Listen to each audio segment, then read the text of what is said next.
We influenced Zeppelin, and they're quite upfront about it. They cite us saying that we're the biggest fans of Small Faces, and they've taken some of our stuff. You know, You Need Loving and stuff like that. That is Zeppelin. Well, a whole lot of love. A whole lot of It's love. exactly like a... Yeah, and don't forget, Jimmy Page used to play. He was a session musician, just started out, and I did a lot of sessions with him in those days, and he played on some Small Faces stuff, which is fantastic. We were in the studio together, always in IBC, and it was fantastic that he was not only a part of or entered our lives as a Small Face on recordings here and there, that he started a band and that was influenced him, which is the Small Faces, and so that's how you get that sound that Zeppelin got. We did it first, yeah.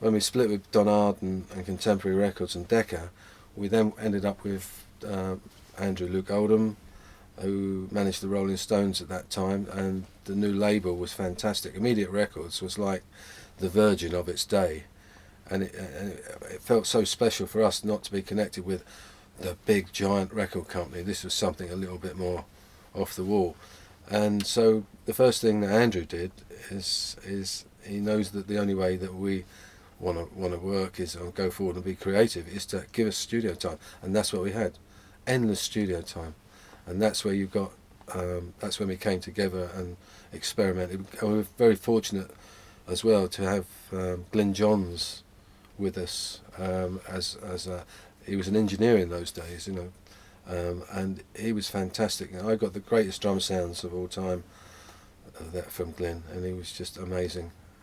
So without Glyn we would have been lost, but we were very creative, and we made a major breakthrough in our style and different things that were happening. We're always desperate to lose that teeny bop image, but anyway, we were destined to stay with it, I suppose. But I'm very proud of the albums we did on the immediate side as well. It has to be.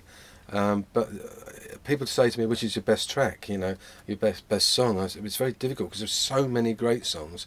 I'd have a favourite every day or every other day, or a week, But Ogdens is more of a standalone album. It's the first concept album of its type, and it was in a round cover, and it's very different, and kind of people didn't know what to think of it at first, and then they just heard it more and more and just loved it, with Stanley Unwin in his gobbledygook voice sort of way. Yeah. When we went out to retailers, Ogdens, everyone was complaining about it because they put it on the shelf, and when they put it on the shelf it used to roll off because no one's shelves were straight in those days, so it would roll off. So somebody said, well, lay it flat and it won't roll off. And then it warped all the records, so you couldn't win. So with modern technology, we'll try and get around that one. Well, no, it was back in a tin, one release, way back, and that's what I thought. That's the nearest I thought we got to actually recreating the actual original album cover, because it was, as you know, the Ogdens Nut Gone Flake, the cover, was based on a tin of tobacco called Ogdens Tobacco. We just put the nut gone in there because it made our nut go when we rolled our joints.